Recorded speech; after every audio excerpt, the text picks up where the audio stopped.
Good afternoon, everybody. We are live now. We're going to give folks a few seconds to join us. This is the last official broadcast for this week's series of TCPalm Periscope broadcasts. You can see the entire list and all of the replays at tcpalm.com/periscope.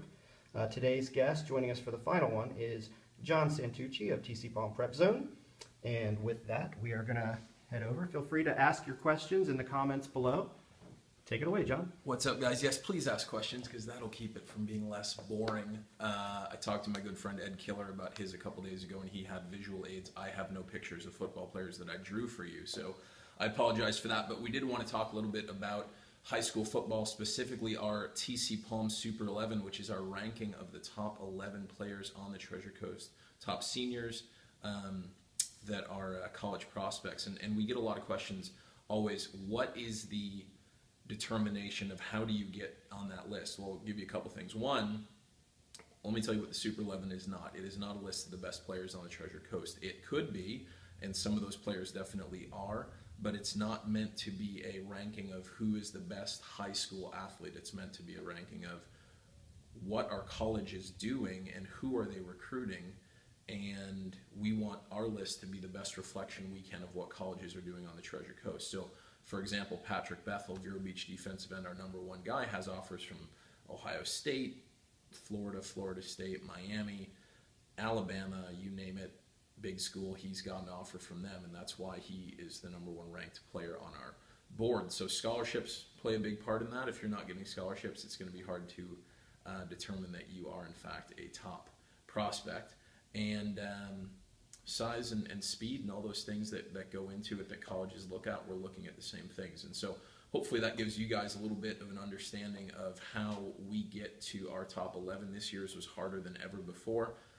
We have 19 players with Division I or 1AA offers coming out of the spring, and we're still 8 months away from signing day. So hardest one we've ever had. I've had multiple parents contact me and ask me why their son is not on the list, and let me just say it's usually a numbers game, not a talent thing. But so we have a ton of great players on the area this year. Is anybody asking a question? Jon, we did just get one question come in. Jon, who is the best? Actually, Mike, if you can resend that for me, please. I just missed that briefly. It was who is the best underclassman player? I think best underclassman. If that's the question, it is by far Jerez Parks, Sebastian Rivers, defensive end. Junior, he is ranked #1 at the nation for his class at defensive end.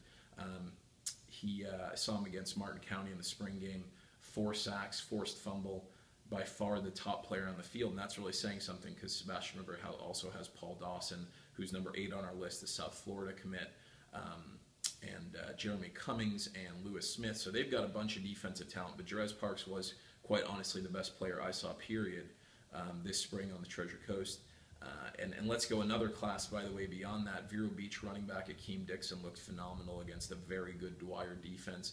Only going to be a sophomore next year, but when you have 200 yards and you are able to dominate time of possession and yardage and things like that the way he did, LSU's interested in him. A lot of other schools are very interested in him. So phenomenal question. We not only make our Super 11 for the class of 2016. We are also working right now in 2017 and 2018, so the job never ends in that regard. Great. If any other questions out there in the audience, feel free to type them in the chat.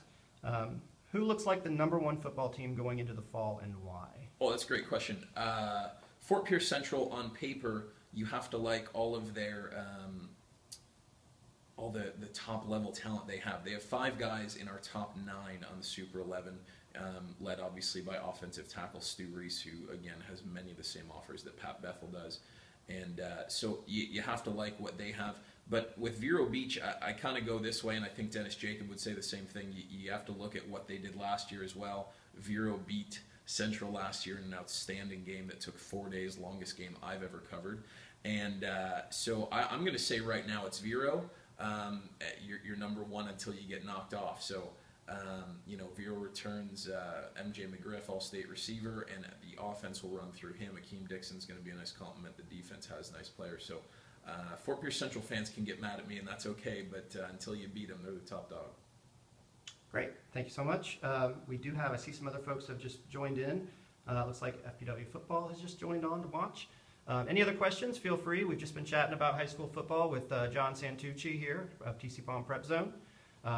And otherwise, we're going to start to slowly sign off, make sure everybody has a chance.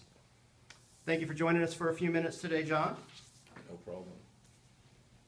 Oh, we just had another question real quick. Any way MJ McGriff tops last year's season? Best question of the day, and I'm wondering if that's coming from MJ because we had this conversation a couple days ago. He thinks he can. He actually told me, this will be in our paper a couple days, he said, get ready, next year is going to be, I'm going to put on a show.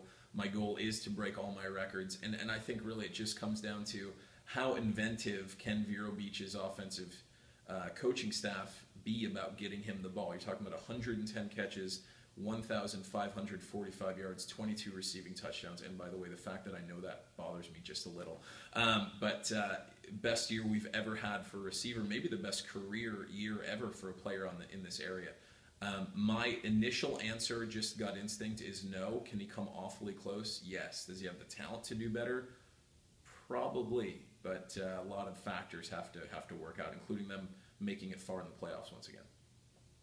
And for folks who want to follow you on Twitter or social media, what's the best way? At Jon Santucci, JonSantucci. Great. Thank you so much.